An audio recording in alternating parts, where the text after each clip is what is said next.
Emma Claire checked herself one last time in the mirror. She wore a coral blouse that brought out the warm tones of her skin and a subtle eyeliner that framed her hazel eyes. Her hair fell loose over her shoulders naturally. She'd spent over an hour getting ready, not because she wanted to impress Ryan, but because she needed to feel like herself again, whole, pretty, alive. It's not a big deal, she told herself quietly, though her churning stomach disagreed. It's just coffee. She hadn't been on a date in over 2 years. Since the accident. Since that rainy night when her car crashed into a semi on the freeway outside Denver, her life had been a succession of hospitals, physical therapy sessions, hidden tears, and long silences.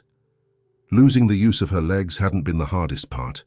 It had been facing the abandonment, the friends who disappeared, the ex-boyfriend who couldn't handle her new reality. But here she was, 2 years later. About to step back into the world, she arrived at the coffee shop with Swiss watch punctuality, a beautiful spot in the Capitol Hill neighborhood with wrought iron terraces, warm lights, and the aroma of freshly baked bread. She chose a table near the entrance where the sun gently caressed her face. She checked her phone. No new messages. Ryan should be arriving any minute. They'd met on a dating app, and to avoid prejudice, Emma hadn't mentioned her wheelchair in her profile. Not out of shame, but because she was tired of having to justify her existence before even opening her mouth. Time moved slowly. 10 minutes, then 15, and then she saw him. Ryan, tall, sandy-haired, well-dressed. He stopped in front of the coffee shop. Emma raised her hand, smiling. He looked at her, saw her, recognized her. And then he simply turned around.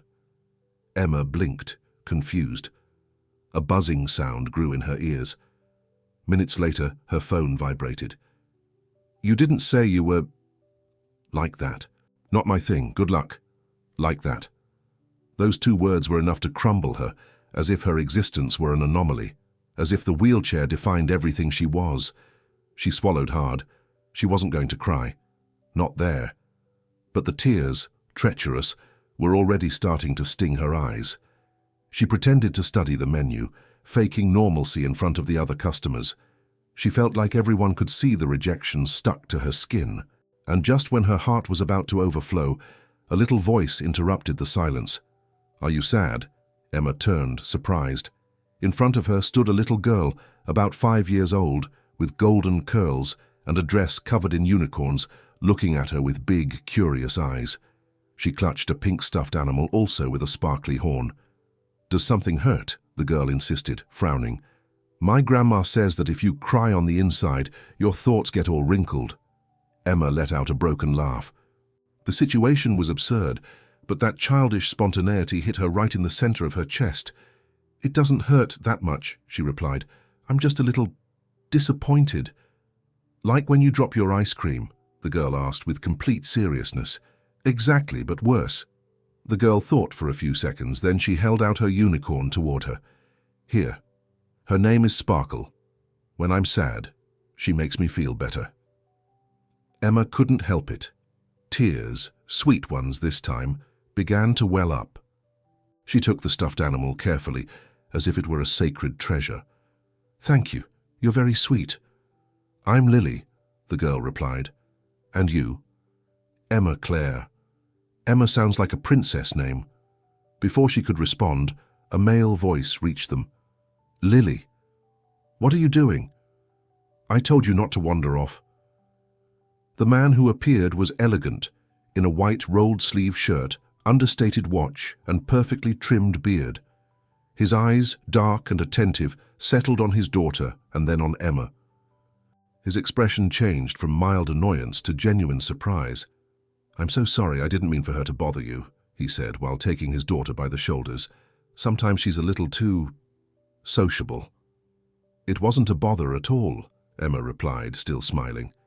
"She actually saved my day." Michael, that was the father's name, noticed the phone on the table with the message still visible. He couldn't help but read it, and something in his face hardened. "What a jerk," he muttered. Emma shrugged, somewhat embarrassed. "I'm used to it." "You shouldn't have to be," he said, his tone firm but kind. Lily interrupted the tension naturally. "Daddy, can we sit with Princess Emma? Sparkle wants to keep talking."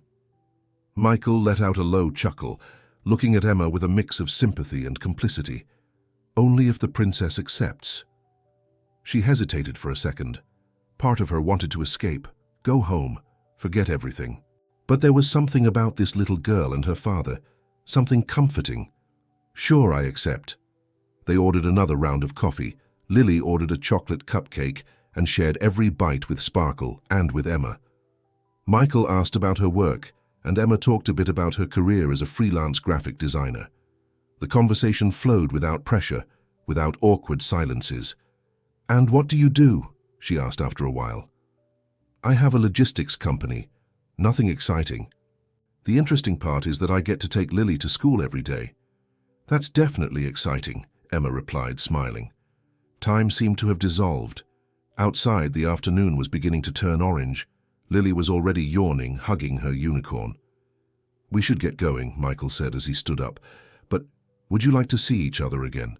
Maybe without some idiot ruining the afternoon." Emma looked at him. There was something in his eyes that wasn't pity. It was curiosity. It was respect. "That could work," she replied with a shy smile. "So, how about I take you for coffee tomorrow, to make up for the damage that wasn't my fault, but was my gender's?" She laughed. And for the first time in a long while, the sound of her laughter didn't seem strange to her. "Tomorrow sounds good." Lily, half asleep, murmured, "I like Emma. I hope she comes back always." Emma stroked the girl's soft curls. "I'd like that too." When they said goodbye, Michael held her hand gently. It was a brief squeeze, but loaded with a silent promise. And as Emma slowly rolled toward her car, with the unicorn still in her arms, she felt that the world wasn't as hostile as she'd believed that morning. Maybe, just maybe, there were still good days left to live. The sound of the engine, the wind hitting her face, the freedom of streets with no destination. Emma Claire remembered those days as if they belonged to another life. And maybe they did. That woman with the black helmet and leather jacket, who flew through the city on her café racer with turquoise details, no longer existed. Or maybe she was just sleeping, waiting to return.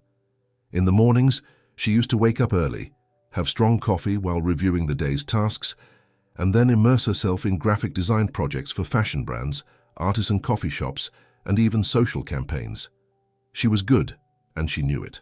She loved creating visual worlds with just a color palette and well-chosen typography. The accident came without warning. A truck with no brakes, a sharp curve, a call she should never have answered. The clearest memory wasn't the impact, but the silence afterward. An absolute silence that lasted weeks. And then, the pain. "I told you you'd kill yourself on that bike," her mother said through tears in the hospital room. Sometimes, closing her eyes, she relived the metallic sounds, the glass shattering, her body spinning through the air. And then, darkness.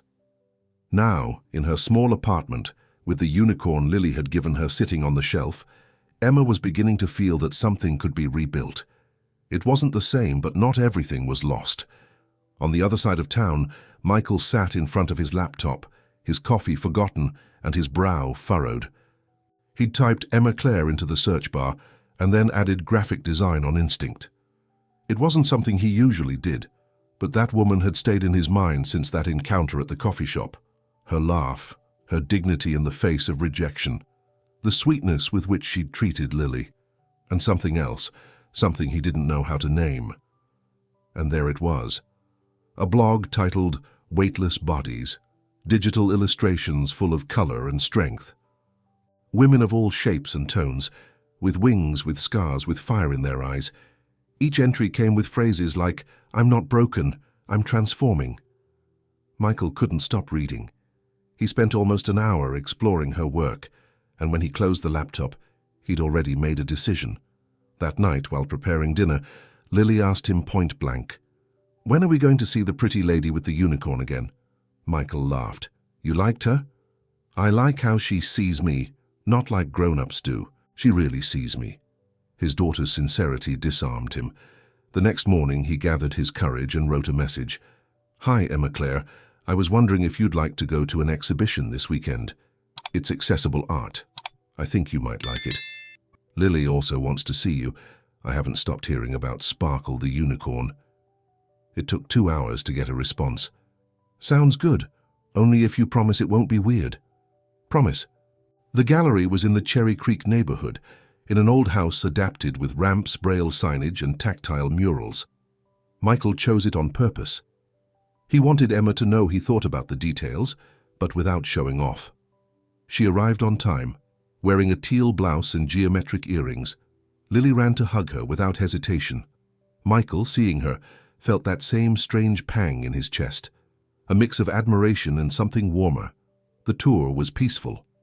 The works were designed to stimulate senses beyond sight. Emma stopped in front of a relief piece with wood and metal textures. "It's like I can hear it with my hands," she said. "Maybe that's what real art is," Michael replied. "What forces you to feel without seeing?" They spent almost an hour going through rooms. Lily, happy, invented stories about each piece. Suddenly a man in a suit, apparently another visitor, casually approached and said in a friendly but condescending voice, "How nice to see someone like you being so supportive. Not everyone has the guts." Michael looked at him, serious. "What do you mean by someone like me?" "Well, you know, with a woman like that." Emma tensed her shoulders. She was used to it. She knew what was coming. But Michael didn't let it slide. "A woman like that," he repeated. "You mean an intelligent, strong, talented woman? Because if that's what you mean, yeah, I'm lucky." The man, uncomfortable, mumbled an excuse and walked away. Emma looked at him, between incredulous and moved. "You didn't have to say anything." "Of course I did. I'm raising a little girl. I don't want her to grow up thinking it's okay to stay silent when someone reduces her to a wheelchair or a prejudice." She looked down, breathing deeply. "Thank you for not making me feel invisible." They left the gallery and walked to a nearby park. Lily, exhausted, fell asleep halfway there in Emma's arms, while she gently rocked her. Michael watched them, not as a spectator, but as someone who was starting to imagine himself inside that scene permanently. The sun was beginning to set, painting the sky orange and purple. The air smelled like fresh bread from a nearby stand. A dog barked in the distance. "Why did you do all this?" she asked quietly. "Because I wanted to see you again, and because I like you," he said without beating around the bush. "Not because of what happened, not because of Lily. You. I like you." Emma didn't respond immediately. She watched the sleeping girl in her arms, the softness of her curls, the way her fingers clung to the edge of her sweater. Then she looked up at him. "It's been a long time since I heard that, and I still don't know if I'm ready." "You don't have to be. Just let me stay close." She nodded, barely perceptible. And there in the middle of the park, with the murmur of the city in the distance and a sleeping girl between them, something silent but powerful was born. Something that wasn't chance, nor coincidence. It was an encounter that, without being sought, became a beginning. "What if I'm a burden?" Emma Claire blurted out, staring at the ceiling of the small room where every Thursday, without fail, she met with her therapist. The psychologist, a woman with a serene face and firm voice, was silent for a moment before responding. "A burden to whom, Emma?" "To him, to Michael, to Lily, even. They already have their life. I'm a story with damage. We all are, at different levels. What matters is who you choose to share your story with." Emma pressed her lips together. It was hard for her to open up, even there. But lately, every step she took toward Michael was also a step toward the edge of her fears. She wasn't afraid of falling in love. She was afraid they'd abandon her just when she did. That night, in Michael's dining room, warm lights fell over a table with freshly made pasta and garlic bread. Lily ran around the living room with cat ear headband while they laughed. "What about you?" Emma asked, pouring herself some wine. "You always talk about Lily, but never about Lily's mom." Michael was silent for a few seconds. Then he nodded, as if giving himself permission. "She died 3 years ago. Pancreatic cancer. It was quick, devastating. They diagnosed her in October, and by January she was gone." Emma looked down. "I'm so sorry. Thanks. She was incredible.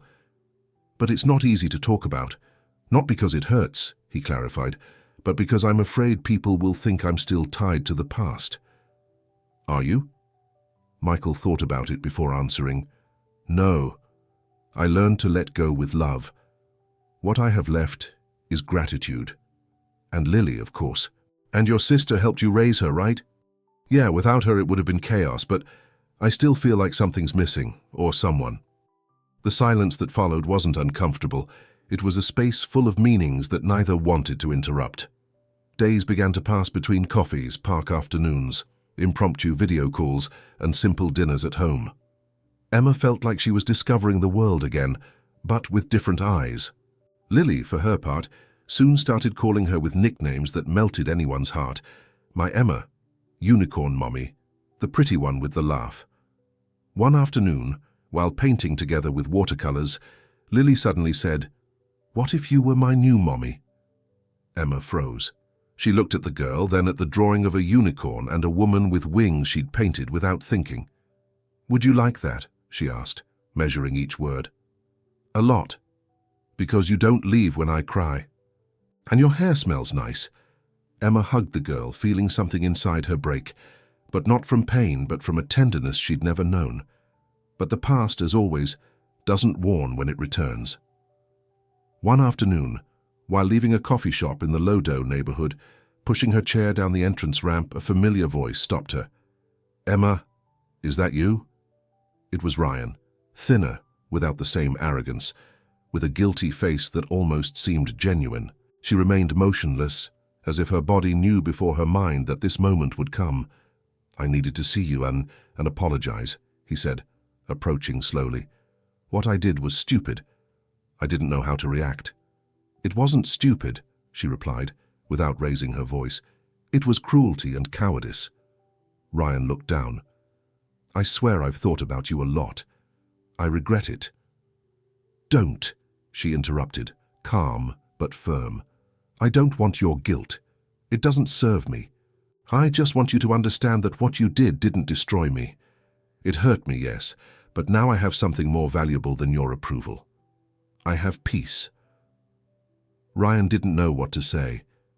He stood there, awkward, hands in his pockets, while Emma turned her chair to leave. That's when she noticed Michael a few feet away, watching the scene with a mix of tension and pride. He didn't intervene. He only approached when Ryan had already left. "You okay?" "Yeah, better than ever." Michael looked at her with something different, not just admiration, but a deeper, more intimate tenderness. "Lucky that idiot never really saw you," he murmured. Emma smiled, and then he kissed her. It was a slow kiss, soft, without urgency, but with a force that ran through her soul. There, in the middle of the sidewalk, among the city noises and the smell of fresh bread from a nearby bakery, everything made sense. "I wasn't expecting anything from that day at the coffee shop," she confessed, her forehead still resting on his chest. "I just wanted to prove I could still try. But now, I can't stop thinking about you, and about Lily." "Then don't think so much," he replied. "Just stay." That night in Michael's apartment, Lily fell asleep between them, with her unicorn in her arms and her hair messy on the pillow. Emma slowly stroked the girl's curls, while Michael wrapped his arm around her from behind. "Do you realize how strange all this is?" she whispered. "We weren't looking for this. I didn't plan to fall in love." "The best things in life aren't planned," he answered. "What if it breaks? Then we'll fix it. Together." Lily mumbled something in her sleep. Emma leaned in a bit to listen. The girl, still asleep, murmured, "Mommy."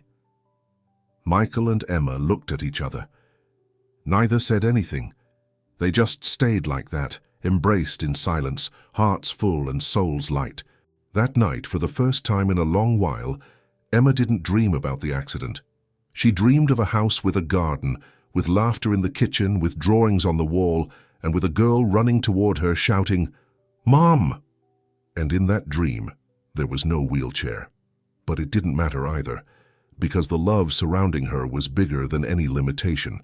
The dining room was full of warm lights hanging between the shelves and the ceiling. Small candles flickered on the table, and soft music floated in the air. It wasn't a luxurious or magazine-worthy scene, but it had something much more valuable: intention. Michael was checking the last details, with his heart beating hard. He wore a white rolled-sleeve shirt and dark jeans. He wasn't a man of grand speeches or exaggerated gestures, but that night he wanted everything to be perfect. Lily, excited, jumped from one side to the other with a flower in her hair and a drawing in her hands. "Can we give it to her now, Dad?" "Not yet. We'll wait until she sits down. Remember, it's a surprise."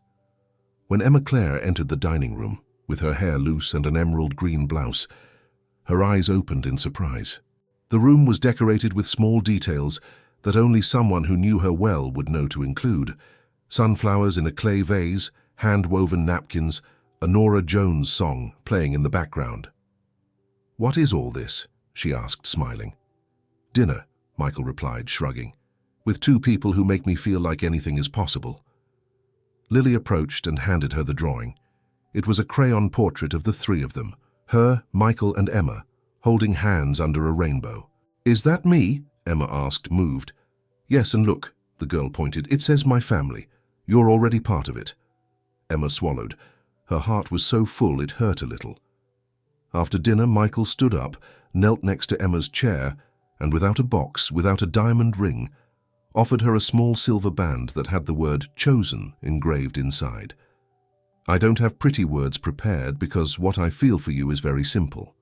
I love you, not for what you do, not for how strong you are, not for what you overcame. I love you because when I'm with you, everything makes sense.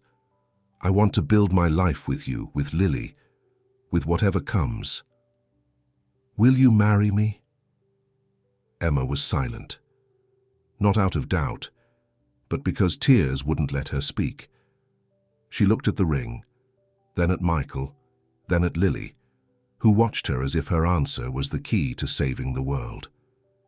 "Yes," she whispered first, then louder, "Yes, I want to marry you." Michael smiled, but she raised her hand before he could hug her. "But I need to tell you something. I'm scared. I don't know if I can handle everything. I don't know if I'll always be enough. This chair makes me doubt myself, even when I don't want to." Michael took her face in his hands. "Emma, I'm not marrying a chair. I'm marrying you. And I'm not just choosing you today. I choose you every day. When you wake up cranky, when you're scared, when you doubt, I'll be there. Because you make me better, and I don't want any life that isn't with you." The wedding was weeks later, in a rustic garden outside Boulder. There were no extravagant dresses or protocol, just wildflowers, homemade food, string lights, and genuine laughter. The guests were few but all meaningful: true friends, family who never let go, colleagues who'd been there since the darkest days. Emma arrived in a chair decorated with sunflowers, pushed by her best friend, while Lily greeted her with a flower crown on her head and a sign that said, "Here comes my mum."